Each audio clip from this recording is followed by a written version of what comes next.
I think we're live. कैसे हैं आप लोग? खैरियत से हैं? आज हम डिस्कस कर रहे हैं एक बहुत ही इंटरेस्टिंग टॉपिक, सबऑर्डिनेट स्टडीज। और एक बहुत इम्पोर्टेंट थेरिस्ट हैं पार्था चैटर्जी। ये मैं समझता हूँ बहुत इम्पोर्टेंट है इसको डिस्कस करना, और इस वक्त पॉलिटिकल थ्योरी को जनरली डिस्कस करना, क्योंकि आप देख रहे हैं कि मुल्क के अंदर इस वक्त बहुत सियासी जो मैदान है बहुत गर्म हो चुका है। बहुत ज़्यादा इस वक्त बहस हो रही है, एक दूसरे पर इल्ज़ामात लग रहे हैं, गाली गलौज भी हो रहा है। और ऐसे में मैं समझता हूँ कि बहुत सारे लोग कहते हैं जी अब थ्योरी इंपॉर्टेंट नहीं है, सिर्फ आपको एक्शन की ज़रूरत है। आप सड़कों पे आ जाएं और आप में सिर्फ सिर्फ एक्ट करें। लेकिन मेरा मानना ये है कि एक्शन के साथ साथ ये भी बहुत ज़रूरी है कि हम ऐसे मौक़ों पर सोचें, क्योंकि यही वो मौके होते हैं जिनके अंदर आप अगर कोई सही लाइन ले सकें, क्लैरिटी ला सकें, क्लैरिटी ऑफ थिंकिंग, नज़रियाती क्लैरिटी ला सकें, तो आप कोई मुतबादिल रास्ता ढूँढ सकते हैं।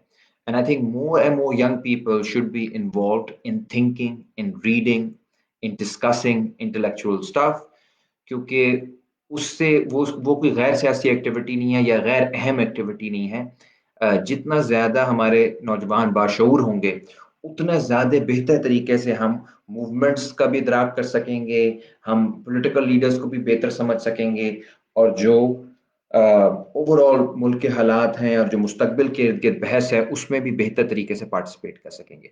सो आज हम सबऑर्डिनेट स्टडीज़ को पढ़ेंगे, पार्था चैटर्जी को पढ़ेंगे। ये ज़्यादा काम इंडिया पे है, लेकिन हम एग्ज़ाम्पल्स पाकिस्तान से भी लेंगे, और मेरी कोशिश होगी कि मैं इन कॉन्सेप्ट्स को थोड़ा बहुत इंट्रोड्यूस कर दूँ आप लोग, ताकि जो मेन आर्गुमेंट्स हैं आप लोग को समझ आ जाए। ओके, आई एम श्योर आप लोगों में से जो पॉलिटिकल थ्योरी के स्टूडेंट्स हैं या जो दिलचस्पी रखते हैं हिस्ट्री में, उन्होंने शायद ये कभी सुना हो सबऑर्डिनेट स्टडीज़। ये लफ्ज़ जो है सबॉल्टन, ये आता है एंटोनियो ग्राम्शी से, जो कि एक इटालियन मार्क्सिस्ट थे। और इसका मतलब वो उन उन्होंने इस लफ्ज़ को इस तरह से इस्तेमाल किया कि जो जितने भी वो ग्रुप्स जो डोमिनेंट नहीं हैं, जो महकूम तबकात हैं, उनमें से वर्किंग क्लास नहीं लेकिन बाकी भी ख़वातीन हैं, पेजेंट्री है, वो सब जो है सबऑल्टर्न हैं, और दूसरी डोमिनेटेड क्लासेस हैं, ये डोमिनेंट क्लासेस हैं। ये लफ्ज़ फिर बहुत ज़्यादा मकबूल होता है 1970s के अंदर, जब हिंदुस्तान के अंदर कोई 10-15 हिस्टोरियंस मिलके एक कलेक्टिव बनाते हैं जिसका नाम वो रखते हैं सबऑल्टर्न स्टडीज़। सो सबऑर्डिनेट स्टडीज क्या है? ये बहुत बहुत बड़े हिस्टोरियंस होते हैं। इनका जो इनमें जो इनके जो लीडर होते हैं वो रणजीत गुहा होते हैं, जो ससेक्स में प्रोफेसर होते हैं। और ये क्या, इनका जो बुनियाद ये बनाते हैं अपने काम की, वो ये है कि हमें जो तारीख पढ़ाई जा रही है वो ज़्यादातर एलिट्स की तारीख है।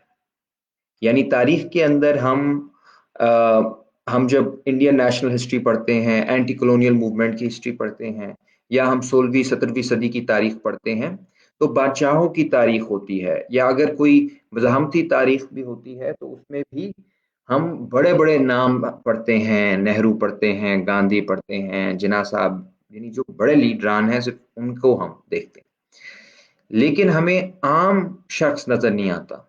हमें उन तहरीकों के अंदर रेडी वाला नज़र नहीं आता, हमें किसान नज़र नहीं आता, हमें एक आम उस्ताद नज़र नहीं आता, एक आम स्टूडेंट नज़र नहीं आता। यानी वो लोग जिन्होंने तहरीकों के अंदर बहुत ज़्यादा रोल प्ले किया, वो तारीख से मिस हो जाते हैं, तारीख उनको जो है मिटा देती है, और सिर्फ बड़े लोगों की तारीख लिखी जाती है।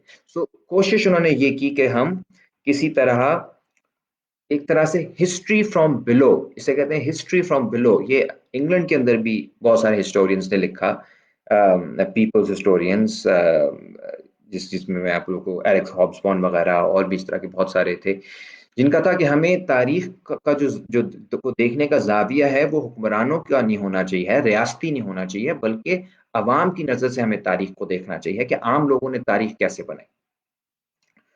और जो पहला काम इन्होंने किया इन सारे हिस्टोरियंस ने, वो पेजेंट्री के ऊपर किया। और अब इंटरेस्टिंग बात यह है कि अगर आप 19वीं सदी की तारीख देखें, किसानों के जो हुए थे सारे बगावतें हुई थी। अब वो रणजीत गुहा एक बहुत अच्छा एक पेपर लिखते हैं, the prose of counter insurgency. वो कहते हैं कि अगर हम इन किसानों के बारे में कुछ लिखना चाहें तो हमारे पास आर्काइव क्या है, कौन सी तारीखदान को आर्काइव में जाके देखना पड़ता है कि क्या बात हुई है किसानों के बारे में, क्या नहीं हुई। अब वो जो आर्काइव है वो सारी की सारी है ब्रिटिश, और ब्रिटिश के अंदर भी पुलिस ऑफिसर्स ने आर्काइव बनाई हुई है, जो उन्होंने रिकॉर्ड लिखा था 18वीं 19वीं सदी में कि इन किसानों ने हमारे साथ ये किया, इन किसानों ने ये किया। तो in other words, the archive is actually produced by those in power. Archive is produced by the enemy of the peasants, for example. तो अब उसके अंदर हम कैसे आवाज ढूंढेंगे किसानों की, जबकि सारी की सारी रिपोर्ट जो है वो किसान दुश्मनों की है। तो फिर वो पूरा कहता है कि हमें हमें आर्काइव को पढ़ना पड़ेगा, उसके अंदर से लिट हमें गैप्स देखने पड़ेंगे, हमें तलाश करना पड़ेगा कहाँ कहाँ पे हमें नजर आता है कि ये झूठ बोल रहे हैं पुलिस वाले, या ये रियासत जो है झूठ बोल रही है। और उस उन उन रिपोर्ट्स को, उनके अंदर हमें कहीं ना कहीं आवाज तलाश करनी है किसानों की। और इसके लिए वो हिस्ट्री से निकल के लिटरेरी थ्योरी की तरफ जाते हैं। जैसे लिटरेचर में जब आप पढ़ते हैं पोइट्री को, उसमें मानी आफरीनी आपको नजर आते हैं, मल्टीपल मीनिंग्स नजर आते हैं, या आप जाके पढ़ते हैं नॉवेल्स को तो उसके अंदर मल्टीपल मीनिंग्स होते हैं। तो वहां से वो हेल्प लेता है, खासतौर पे रोनाल्ड बार्थ एक थेरिस्ट थे लिटरेचर के, और वहां से वो रिकंस्ट्रक्ट करता है उसी आर्काइव के अंदर से एक ऐसा बयानिया जिसमें किसान जो है वो सिर्फ कोई वैशी या कोई बदमाश या कोई जालिम नहीं, बल्कि एक हीरो के तौर पे सामने आता है। तो he reverses the archive, reads the archive against the archive. वो ही they become attentive to the silences in history, they become attentive to the omissions in history। जिन लोगों की आवाज दबाई गई, जिन लोगों को निकाला गया, उनके एक तरह से ये खोजी बन जाते हैं, उनके एक तरह से को ये तलाश करने की जस्तजू में लग जाते हैं। और ये पूरा एक सबऑर्डिनेट स्टडीज का एक पूरा वेव आता है। एक मिसाल के तौर पे बहुत इंटरेस्टिंग बुक आती है इसके ऊपर, चोरी चोरा इंसिडेंट पे, और इवेंट मेमोरी मेटाफर। और उसमें जो ऑथर है वो बताते हैं कि चोरी चोरा पूरी, देखिए हमने भी, आप लोगों ने भी रट्टे लगाए होंगे चोरी चोरा के पाक स्टडीज में, इंडिया में भी लोग पढ़ते हैं, बांग्लादेश में भी पढ़ते हैं। ये बहुत बड़ा खिलाफत मूवमेंट के दौरान बहुत बड़ा वाकया था, लेकिन उस सारे मामले के ऊपर बहुत कमेंट्री हुई है, लेकिन चोरी चोरा में रहने वालों का पॉइंट ऑफ व्यू किसी ने नहीं पता किया। और ये साहब जो हैं, इन्होंने जाके वहां की आर्काइव्स देखी, और वहां पे जो फैमिलीज हैं उनके जो आगे बच्चे थे उस इंसिडेंट के, उनको इंटरव्यू किया कि आपकी फैमिली वाले स्टोरीज कैसे सुनाते हैं। तो वो जो उसने उसमें से निकाला, वो एक बिल्कुल ही डिफरेंट किस्म की हिस्ट्री थी कि उनके क्या जज्बात थे, उनके क्या तासुरात थे, उनके क्या ख्यालात थे। And this is how they were reconstructing history. इसी तरह फिर एक्सपैंड होता रहा ये काम, वर्कर्स के ऊपर हुआ। एक बहुत अच्छी दिपेश चक्रवर्ती की किताब आई, रीथिंकिंग वर्किंग क्लास हिस्ट्री, और उसमें उन्होंने कहा कि जी यूरोप के अंदर जो वर्किंग क्लास थी उसके बारे में कहा जाता है कि ओवर टाइम वो बहुत ज़्यादा हो गई, सेकुलर हो गई, या उसने सिर्फ क्लास का, उसके लिए जो आइडेंटिटी है ज़्यादा इंपॉर्टेंट हो गई। लेकिन वो शो करता है कि बंगाल के अंदर जो वर्किंग क्लास थी उसके लिए मजहब जो है पहले से भी ज़्यादा इंपॉर्टेंट हो गया। और मजहब और मॉडर्निटी का जो जिस तरह का हमें लगता है कि बिल्कुल दो डिफरेंट चीजें हैं, कहते हैं एक्चुअली इन लोगों की जिंदगियों में मजहब की इंपॉर्टेंस ब्रिटिश के आने के बाद बढ़ बढ़ गई, कम होने के बजाय। क्योंकि ब्रिटिश की जो पॉलिसीज थी, जिस किस्म की यहाँ पे जदीदियत को मुतारफ कराया गया, उसके अंदर इनफैक्ट रिलीजन का बहुत इंपॉर्टेंट रोल था। रिलीजन बड़ी इंपॉर्टेंट एक डिस्टिंक्शन थी, चाहे वो नौकरियों के हवाले से हो, एडमिशन्स के हवाले से हो, पॉलिटिकल पार्टीज के हवाले से हो। तो so it's a different it's a different way of inhabiting modernity. वो कहता है कि हमारा प्रॉब्लम ये है कि हम जब बात करते हैं नेशनलिज्म की, सोशलिज्म की, लिबरलिज्म की, कंजर्वेटिज्म की, हम बड़ी बड़ी थियरीज की बात कर रहे होते हैं, लेकिन जो लोग इन मॉडर्निटी, इस जदीदियत को के अंदर रह रहे हैं, those who are inhabiting this modernity, उनके क्या एहसासात और जज्बात हैं, ये अक्सर औकात जो है इग्नोर हो जाते लोग कर देते होते हैं। और इनको सेंटर करना हिस्टोरियन का, सबऑर्डिनेट हिस्टोरियन का मेन एक टास्क है। अब हम आते हैं, अब इसमें बहुत ज़्यादा बात हो सकती है कि सबऑर्डिनेट स्टडीज़ पर किस तरह से अपने आप को रीडिफाइन करती है, बहुत इसमें किताबें हैं इसके ऊपर, लेकिन मैं थोड़ा सा आऊँगा इसके ऊपर जो पार्था चैटर्जी, जिनको हमने आज डिस्कस करना है। पार्था चैटर्जी सबऑर्डिनेट स्टडीज़ का हिस्सा होते हैं। वो एक बहुत ही अच्छे पॉलिटिकल थियरिस्ट हैं, हिस्टोरियन भी हैं, और ये कोलंबिया यूनिवर्सिटी में पढ़ाते रहे हैं। और इनकी किताबें इस वक्त अमेरिका के अंदर और ब्रिटेन के अंदर, दुनिया भर में यूनिवर्सिटीज़ के जो स्टूडेंट्स हैं उनमें बहुत ज़्यादा मकबूल है। हर कोर्स में आपको मिलेगा पार्था चैटर्जी का। और इनका मेन जो काम जो मुझे सबसे ज़्यादा पसंद है, वो है इसके ऊपर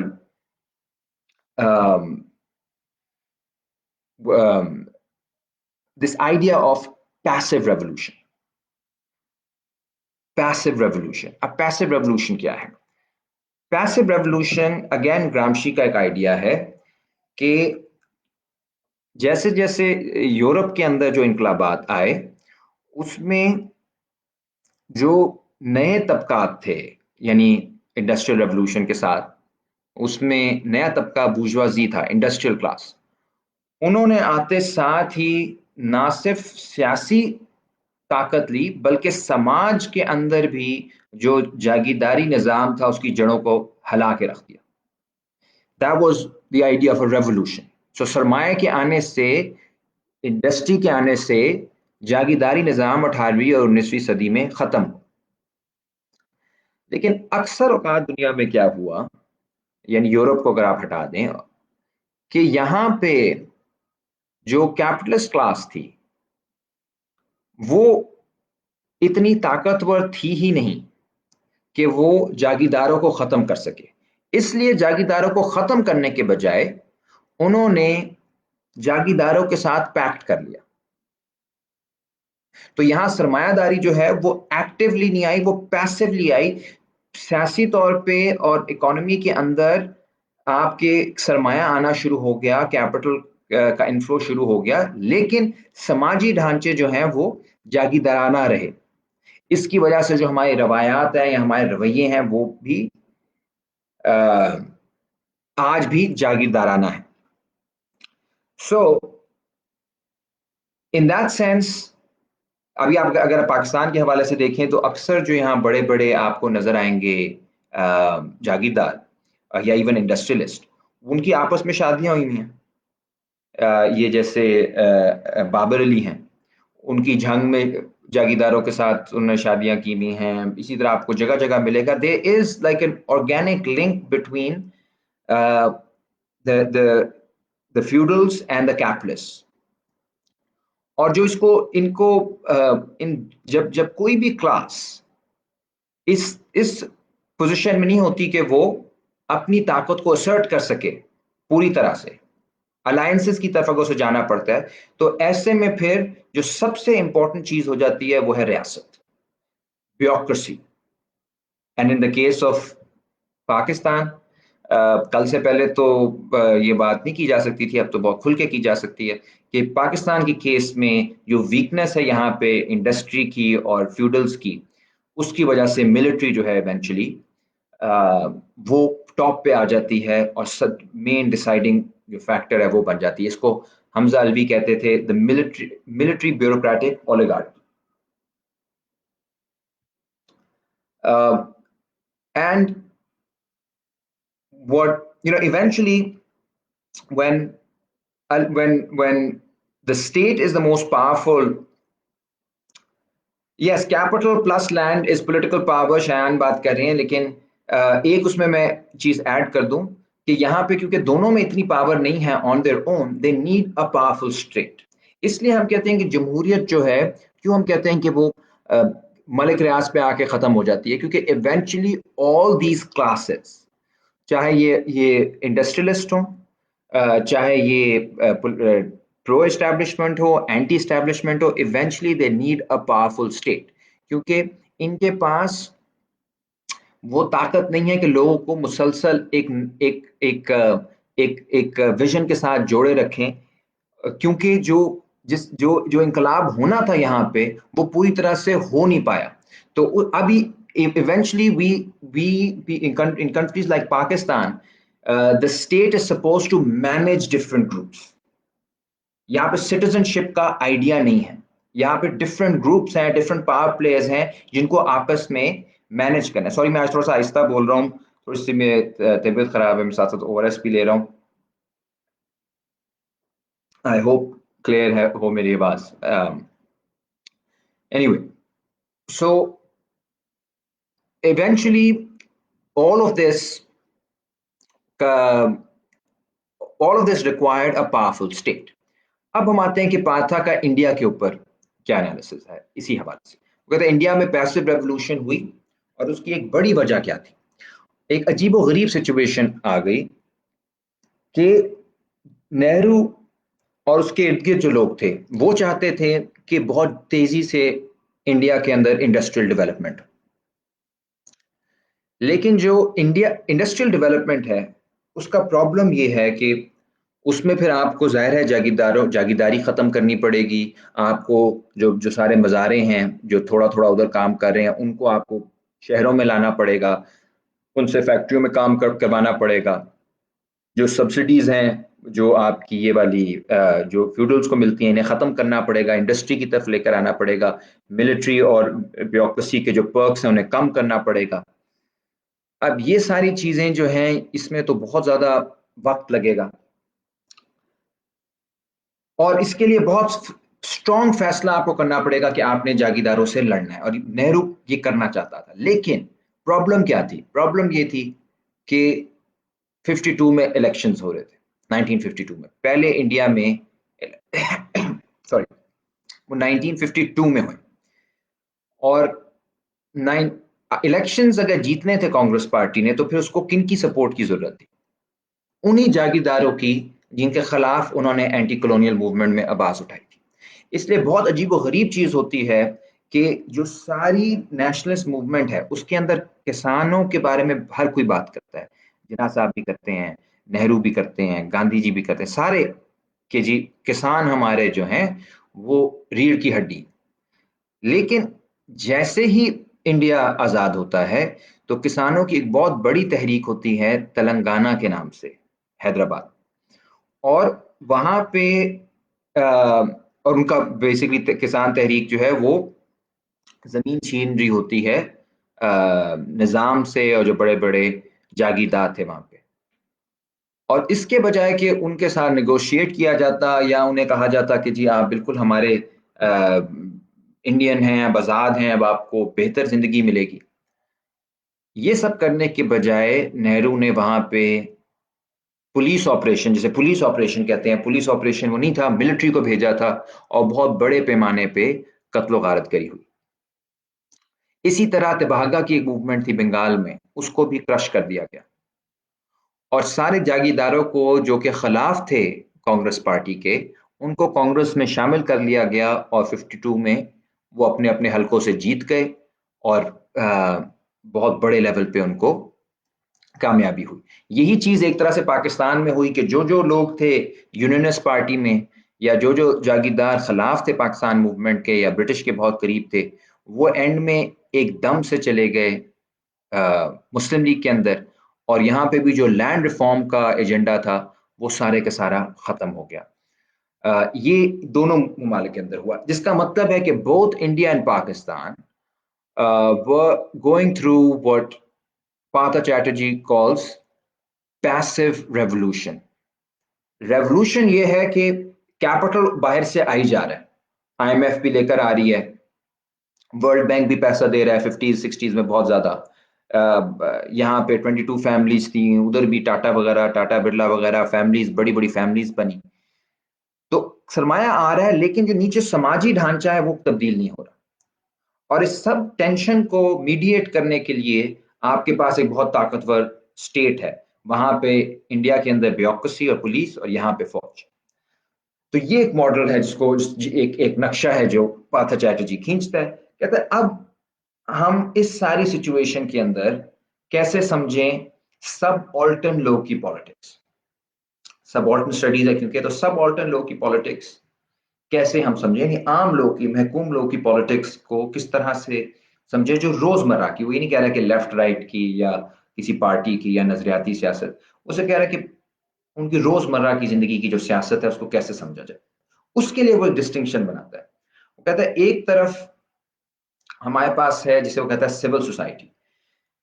सिविल सोसाइटी के अंदर वो तमाम उन ग्रुप्स को लेकर आता है जो कि सिटीजनशिप सिटीजन होने की बुनियाद के ऊपर अपने राइट्स मांगते हैं। उसमें वो कहता है कि अपर मिडिल क्लासेस, बूर्जुआ लोग, उसमें आपके बहुत सारे आप आपके समझ लें प्रोफेशनल क्लासेस, लॉयर्स, डॉक्टर्स, ये सारे के सारे जो हैं ये इस क्लास के अंदर, सिविल सोसाइटी के अंदर आते हैं। अब ये लॉ की बात करते हैं, ये ह्यूमन राइट्स की बात करते हैं, ये एफिशिएंसी की बात करते हैं, ये मेरिटोक्रेसी की बात करते हैं। दूसरी तरफ आपके हैं जिसको देता है नाम पॉलिटिकल सोसाइटी। सो एक तरफ सिविल सोसाइटी, दूसरी तरफ पॉलिटिकल सोसाइटी। पॉलिटिकल सोसाइटी क्या है? पॉलिटिकल सोसाइटी बेसिकली कहता है कि एक उन लोगों की सोसाइटी है जिनके पास कुछ भी नहीं है मां सवाए अपने वोट के हक के। ये इंडिया की बात कर रहे हैं, पाकिस्तान में तो वोट को इज्जत दो की चल रही है तहरीक। वहां पे वो कह रहा है कि कोई हक नहीं है मां सवाए वोट के। और ऐसे में आपके पास, यानी वो एग्जाम्पल देता है कच्ची आबादी के लोग। अब कच्ची आबादी में रहने वाले लोग लीगल और इलीगल के दरमियान में रह रहे हैं। तो वो अपना एक्सप्लेन करते हुए कहता है कि यार वो लीगल भी हैं, इलीगल भी हैं। कुछ कोर्ट, कभी कोर्ट कह देती है गिराओ, कभी वो रख लेते हैं उन्हें। उनके पास जब भी अंडर प्रेशर आते हैं कच्ची आबादी के लोग, तो वो क्या करते हैं, उनकी एग्जिस्टेंस क्योंकि थ्रेटन होती है, तो वो फौरन प्रोटेस्ट करना शुरू कर देते हैं, या वो थ्रेटन करते हैं कि हम आपको अगली बार वोट नहीं देंगे। और जब आप ये जो हम कहते हैं, हमें जो चीज लगती है कि यार बहुत पेंडू हैं, ये बिरयानी के पीछे वोट दे देते हैं, ये आपस में कम्युनिटी के लेवल पे सोचते हैं, मुल्क के लेवल पे नहीं सोचते, या नजरियाती पॉलिटिक्स नहीं करते, उसकी पार्था कहता है असल में वजह ये है कि वो लोग बेचारे बहुत महकूम हैं, मजबूर हैं। और जब वो ये फैसला करते हैं कि हमने इस पार्टी को वोट देना है, या हमने मिल के वोट डालना है, या हमने ज्यादा नजरियाती चीजों में नहीं पढ़ना, हमने देखना है कि हमारा इमीडिएट इंटरेस्ट क्या है, वो इसलिए करते हैं क्योंकि उनकी जो इमीडिएट इंटरेस्ट है उसके साथ उनकी जिंदगी जुड़ी हुई है। तो उनको अपना, उनके पास ये लग्जरी नहीं है नजरियात की कि वो बहुत बड़ी बड़ी लंबी चौड़ी नजरियाती बहसें करें। वो इमीडिएट बातों के अंदर उन्हें जवाब देना पड़ता है, जिसका मतलब ये है, मैं देख रहा हूँ शमीम आंटी भी सुन रही हैं, अस्सलाम आंटी। इसका मतलब ये है कि आप, जो एक आम आदमी है वो बेवकूफ नहीं है, उसके दिमाग के अंदर भी बहुत जबरदस्त किस्म का एक मैथमेटिकल कैलकुलेशन चल रहा है, जिसकी बुनियाद के ऊपर वो ये फैसले कर रहा है कि उसने किसे सपोर्ट करना है, किसे नहीं करना। So this idea that we dismiss people कि यार ये तो बस सब जाहिल हैं, या इन्होंने पीटीआई को क्यों वोट किया, इन्होंने पीएमएलएन को क्यों किया, पीपीपी को क्यों किया। वो लोकल जो उनके डायनामिक्स हैं, जिसके अंदर जिसकी वो जिंदगी बसर कर रहे हैं, उनके लिए जरूरी है कि वो अपना इंटरेस्ट सोचें। और जब जब वो ऐसे अपना इंटरेस्ट सोचने के लिए मिल के कोई एक्ट करते हैं, तो वो पॉलिटिकल सोसाइटी बन जाते हैं as compare to civil society. अब फर्क क्या हुआ, सिविल सोसाइटी अमीरों की सोसाइटी जिसमें प्रोफेशनल्स भी हैं, मिडिल क्लासेस भी हैं, जो लॉ की बात करते हैं, जो रूल ऑफ लॉ। ये पॉलिटिकल सोसाइटी जो है, उसका वो गरीबों की सोसाइटी है, जिसमें उनका सर्वाइवल स्टेक पे है और उन्होंने अपने सर्वाइवल के लिए मुसलसल लड़ते रहना है। और मुसलसल उन्होंने अपने आप को मुनज़्ज़म करते रहना है। इसलिए वो कहता है कि ये पक्की सोसाइटी नहीं है, ये कंटिंजेंट है, जिसे लफ्ज़ था कंटिंजेंट, यानी ये एक तरह से टेम्पररी सोसाइटी है। कभी नर्सेज एकदम से पॉलिटिकल सोसाइटी बन गई जब उनके ऊपर हाथ डाला किसी ने। एकदम से जो है वो क्लर्क्स एक सोसाइटी बन गए जब उनके ऊपर किसी ने हाथ डाला। एकदम से जो कच्ची बादी वाले हैं, चाहे वो आपस में एक दूसरे की शक्ल ना बर्दाश्त करते हो, लेकिन जैसी एक बात आती है कि घर गिरने लगे हैं तो सारे इकट्ठे हो जाते हैं। सो ये ऐसे मौकों पर वो पॉलिटिकल सोसाइटी बनते हैं, क्योंकि उन्हें पता है कि उनका इंटरेस्ट सिर्फ इसी चीज में। अब एक और चीज वो बहुत इंटरेस्टिंग कहता है पाथा आगे। कहता है कि इसकी वजह से सो तैयबा, आई एम सॉरी, मैं सबऑर्डिनेट्स नहीं कर सकूंगा। पार्था चैटर्जी आज हम कर रहे हैं। वो जो स्पीवक वाला आर्टिकल है के अंदर सबऑर्डिनेट स्पीक, वो बहुत अच्छा आर्टिकल है, लेकिन पहले भी एक मेरे ख्याल आतिका ने ये सवाल किया था। उसमें टाइम उसके अंदर फ्रेंच थ्योरी भी है, वो एक घंटे डेढ़ का है, तो मैं फ्यूचर में उसे जरूर करूंगा, क्योंकि वो एक बहुत इंपॉर्टेंट आर्टिकल है।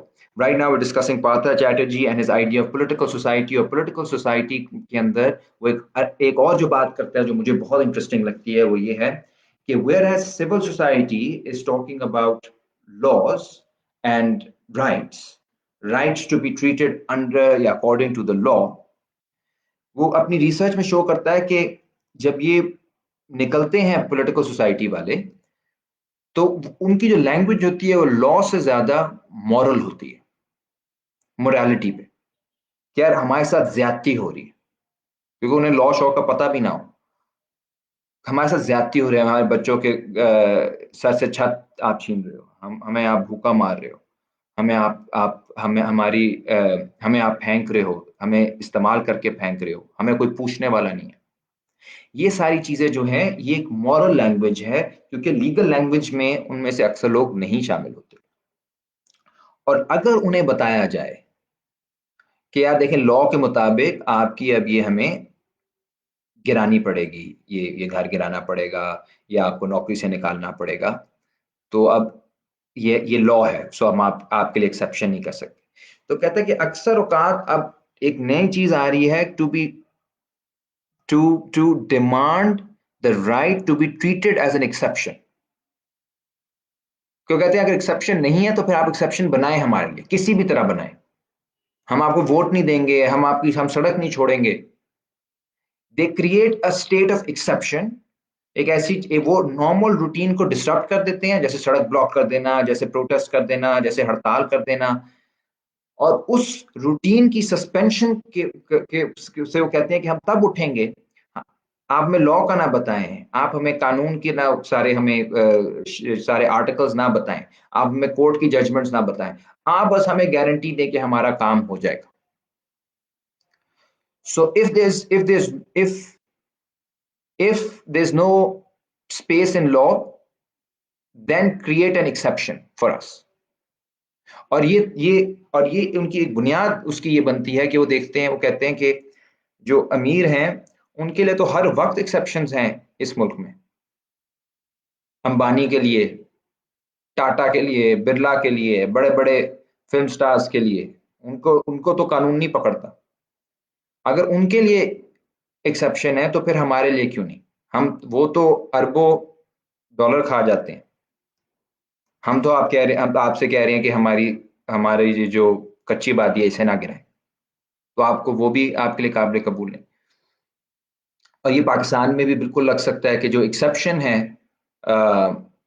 एक्सेप्शनल स्टेट जिसे कहते हैं, टॉप पे हर वक्त हो रहा था, ना सिर्फ मलिक रियाज टाइप लोगों का, ना सिर्फ बड़े बड़े जागीरदारों का, बल्कि यहाँ पे तो state of exception bar bar military भी लगा देती है, जिसको मार्शल लॉ कहते हैं, it's a state of exception.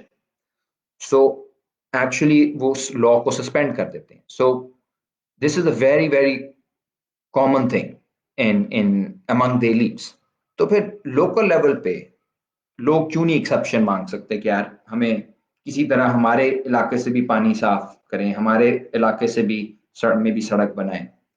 So this he's saying this there's a new right emerging, the right to be treated as exception.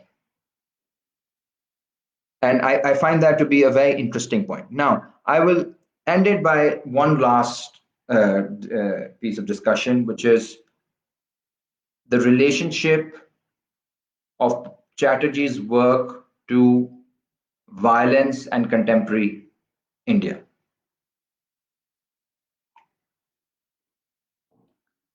अभी सिचुएशन कैसे change हो रही है कि, और अब अपने काम में उसने बहुत पहले ये बात की थी कि बहुत सारे ग्रुप्स हैं जो कि जो खास तौर पे जो मिडिल क्लास है इंडियन, वो जैसे जैसे सिविल सोसाइटी का जो हिस्सा है वो, और यहाँ पे हम सिविल सोसाइटी मोमबत्ती माफिया या ह्यूमन राइट्स एक्टिविस्ट की बात सिर्फ नहीं कर रहे, हम सिविल सोसाइटी से मुराद ले रहे हैं वो तमाम तबकात जिसमें आप में से भी अक्सर लोग हैं, हम भी हैं, यानी middle class, upper middle class, उससे ऊपर यानी प्रोफेशनल्स, स्टूडेंट्स, लॉयर्स, ये वो। उस्मान आपका बहुत अच्छा पॉइंट है, I will come back to this is very important. सो अब क्या हो रहा है इस सारे में कि he says this entire civil society is becoming increasingly anti-political society. It is increase, so कहता है 60s 70s में जो जो थे ये मिडिल क्लास, ये सारे के सारे लेफ्टिस्ट थे, नेशनलिस्ट थे, इनको बहुत ज्यादा इस बात का अफसोस होता था कि हम में और अवाम में गैप है और हमने किसी तरह उस गैप को कम करना है। वो कहता है पिछले 25 30 35 सालों में जो सिविल सोसाइटी है उसका जो इमेजिनेशन है वो बहुत ज्यादा हो गई है कॉर्पोरेट। वो देख रहे हैं कॉर्पोरेशंस की तरफ, वो एफिशिएंसी, मेरिटोक्रेसी, मैंने पहले भी लफ्ज इस्तेमाल किए, वो इन चीजों के ऊपर बात करें। उनको जो पॉलिटिकल प्रोसेस से मसला ये होने लग गया है कि ये लोग जो हैं ये केटर करते हैं इन तमाम डिफरेंट सेगमेंट्स का। देखें यूनियंस की क्यों सुनते हैं, वो कच्ची आबादी में इतने बुरे काम हो रहे हैं उनकी क्यों सुनते हैं, बदमाशी क्यों सुनते हैं। उन्हें अंबानी वगैरह बदमाश नहीं लगते, यानी उन्हें जो जो बिलियनियर्स हैं वो बदमाश नहीं लगते, लेकिन जो नीचे आम आदमी है वो उनसे उनको बहुत ज्यादा चिढ़ है। और अब तो पासा जाट जी कहता है कि एक नफरत की हद तक है कि ये सारे के सारे जो हैं ये अवाम भी करप्ट है, ऊपर पॉलिटिशियंस करप्ट हैं, वो उन्हें खरीद लेते हैं। और ये इवेंचुअली ही सेज, और ये 10-12 साल पहले इसने एक आर्टिकल लिखा था, democracy and economic transformation in India.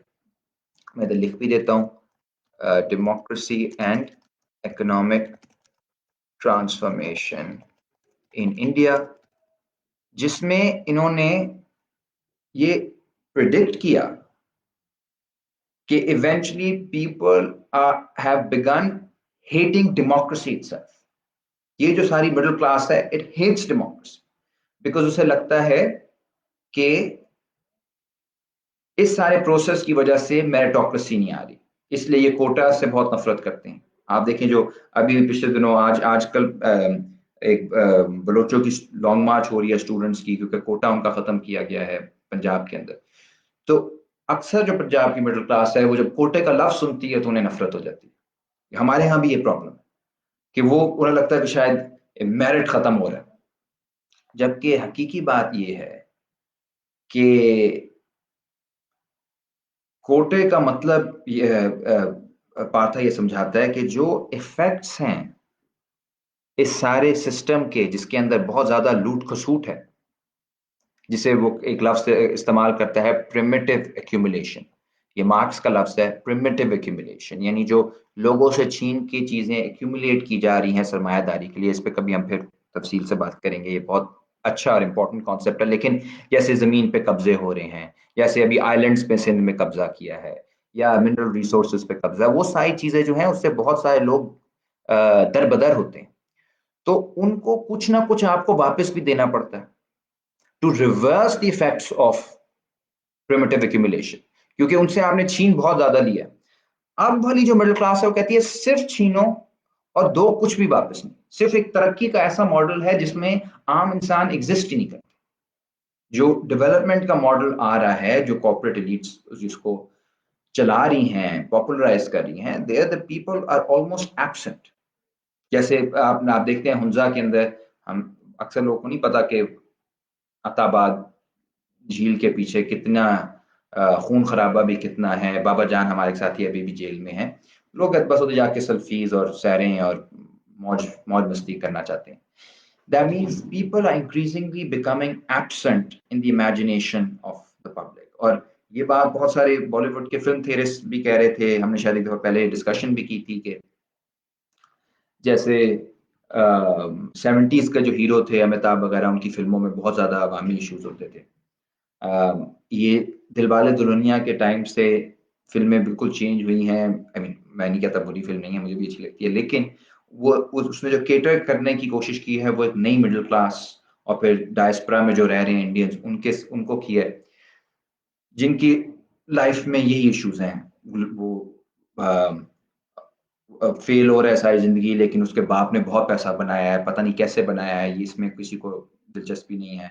और वो अपने लव इंटरेस्ट के लिए पाकिस्तान उधर इंडिया आ रहा है, पंजाब आ रहा है, फिर रहा है, वापस वापस उसको लेकर जा रहा है। And the people are in a way absent, and it's a very different kind of a hero figure. इस तरह का इतना पैसे वाला और अनएम्प्लॉयड बंदा यूजुअली 70s के अंदर विलन नहीं होता। लेकिन अ न्यू हीरो, ये एक और फिल्म भी थी, जिंदगी ना मिलेगी दोबारा। अगेन मजे की फिल्म है, लेकिन उसमें भी अगर आप उसकी आइडियोलॉजिकल एनालिसिस करें तो वो यही है कि वो लोग जो हैं वो जिंदगी से बोर हैं। सबके पास पैसा है, सबके पास जिंदगी ठीक है, और वो बोरियत को दूर करें। I mean, that kind of life is not enjoyed by a vast majority of Indians. It does not reflect. I mean, increasingly, cinema in the 90s and 2000s began moving away from society and social problems. Dil Chahta Hai type movies. Again, very important movie, हमारे बचपन में बड़ी important movie है, अच्छी, मुझे अच्छी भी लगती है, लेकिन उसमें भी ये वाला मसला आपको नजर आएगा कि the people of India in a way are absent. So what Partha Chatterjee has diagnosed is a general hatred towards the people and towards democracy, जो कि अब मिडिल क्लासेस के अंदर फैल चुका है। और ये पाकिस्तान में उसकी नौयत और भी खौफनाक हो जाती है, क्योंकि उसको फिर वो जुड़ जाता है यहाँ पे मिलिट्री के साथ भी, डिक्टेटर्स के साथ। और ये जो सारी बातें होती हैं, युग दौर में बहुत अच्छा था, युग दौर सब कुछ ठीक था। वो अलग बात है कि उसके एंड पे बंगाल हमसे अलग हो गया, उसके एंड पे पूरा मुल्क जो है सड़कों पे आ गया था, मुजाहरे हो रहे थे। अयूब खान वाहिद बंदा था जिसने ईस्ट और वेस्ट पाकिस्तान को जोड़ा था अपनी नफरत में। लेकिन वो तारीख लोगों को इंटरेस्ट नहीं करेगी, लोग कहीं डैम बन गए थे, और ये like things that the world bank, it's a world bank view of the world, बड़े बड़े प्रोजेक्ट्स हो। जिस तरह अब सी पैक के इर्द गिर्द बहुत ज्यादा होता है, सी पैक में ये लग गया, वो लग गया, लोग को ऑन द ग्राउंड क्या इम्पैक्ट कर रहा है इसके ऊपर लोग ज्यादा बहस नहीं करते। And eventually it becomes, it people's this hatred for popular politics then gets a language कि देखें जी सब करप्ट हैं, ठीक है। उसमें फिर क्योंकि पॉलिटिशियंस की अपनी हरकतें भी हैं, वो भी सारे सिस्टम का हिस्सा रहे हैं, तो उसमें फिर सारा गुस्सा इस क्लास का इस चीज पे निकल जाता है कि यार उसे पनिश करो, उसको उठा के मारो, उसको लटका दो। आज जो बातें हुई हैं, जो खान साहब ने भी की हैं कि मैं ये कर दूंगा, ये वापस आ जाए, क्या नाम है, नवाज शरीफ को वापस ले आऊंगा, या दूसरे बार भी कह रहे हैं कि हम इमरान खान को नहीं छोड़ेंगे। ये बहुत खतरनाक चीज होती जा रही है, क्योंकि एजेंडा तो ऐसा सच कुछ है नहीं दोनों तरफ। लेकिन ये जो एक दूसरे को पनिश करने वाली चीज है, ये अभी तो पॉलिटिशियंस के टॉप पे है, ये आहिस्ता आहिस्ता सोसाइटी के अंदर सीप कर सकती है कि हमने एक दूसरे से बदला लेना है। और ये इस वक्त इंडिया के अंदर बहुत ज्यादा हो रहा है। ये जो खास तौर पे हिंदू मुस्लिम के नाम पे जिस तरह से, और फिर कास्ट के नाम पे जिस तरह से लोगों को टारगेट किया जा रहा है, वो इसी प्रोसेस का हिस्सा है, जिसमें है कि जो भी राइट्स की बात करता है, जो भी पॉलिटिकल सोसाइटी बनने की कोशिश करता है, जो भी स्टेट से ऑर्गेनाइज होके अपना हक मांगता है, वो किसी ना किसी तरह किसी बैरूनी एजेंडे पे काम कर रहा है। इसका रिजल्ट क्या है? मैं उस्मान ने पहले बात की थी। इसका रिजल्ट ये है कि आज increasingly all of society is, in the name of rule of law, is being pushed towards lawlessness and a state of exception. और पहले ये चीजें, जिस तरह सही बात उन्होंने की कि इंडिया के अंदर सिर्फ कश्मीर में होती थी, या इंडिया के अंदर पेरिफेरीज पे होती थी, और पार्था चैटर्जी उसके ऊपर नहीं ज्यादा बात करते, और ये उनकी गलतियां, उन पर तनकीद भी होती है इस बारे में। और हमारे यहाँ जो है ये चीज़ें सिर्फ होती थी फाटा में, बलूचिस्तान में, या उससे पहले बंगाल में। आज ये सारी मेनलैंड पे आ गई। हिंदुस्तान के बड़े-बड़े शहरों में ये नफ़रतें फैल गई हैं, स्टेट ऑफ एक्सेप्शन आ गया है, डेमोक्रेसी से नफ़रत बढ़ गई है। इसी तरह पाकिस्तान के अंदर भी आज ये बात हो रही है। आज शेख रशीद साहब ने कहा कि हम नून लीग पे पाबंदी लगा सकते हैं। तो जो पाबंदियाँ सिर्फ हम सोच सकते थे पेरिफेरीज के लोगों के लिए, आज वो सेंटर के लोगों के लिए भी हो रही है। And hence the future of democracy is in a state of crisis, because जो corporate capital और उसका जो hatred for the people है, उसने जहन साजी बिल्कुल मुकम्मल तौर पर लोगों को तोड़ दिया है, उसका ट्रस्ट पॉलिटिक्स पे तोड़ दिया। अब आगे क्या हो सकता है, इसके बारे में थोड़ा सा चैटर्जी आजकल लिख रहे हैं, और अगर मैं आप लोगों से शेयर करूंगा कुछ राइटिंग्स, और वो ये कह रहे हैं कि जब तक ये पॉलिटिकल सोसाइटी के अंदर जो आपको गुस्सा नजर आ रहा है, जब तक ये किसी मुनज़्ज़म नज़रिए के साथ नहीं जुड़ता, और वो मुनज़्ज़म नज़रिया किसी मुनज़्ज़म तंज़ीम के साथ नहीं जुड़ता, तो हम ये मज़ाहमतें देखते रहेंगे। कभी दिल्ली में स्टूडेंट्स निकल आए, कभी लखनऊ में कोई लड़ाई हो गई, कभी हैदराबाद में कोई लड़ाई हो गई, कभी किसान निकल आए, कभी कोई ट्रेड यूनियन वाला निकल आया। लेकिन हम एक मुतबादिल पॉलिटिक्स नहीं दे सकेंगे, और होगा ये कि हम इधर सिर्फ मज़ाहमत करते रहेंगे इधर-उधर, छोटी-छोटी, कुछ स्टूडेंट्स अलग, टीचर्स अलग, डॉक्टर्स अलग, आपके लॉयर्स अलग, आपके वर्कर्स अलग। लेकिन हम ओवरऑल माशरे के अंदर जो एक एक एक डिके है, हम उसका कोई मुतबादिल नहीं दे सकेंगे। और बाहर जो ताकत होगी, जो कि माशरे को चला रही होगी, वो होगा सरमाया और उसका जो भी इंटरेस्ट है।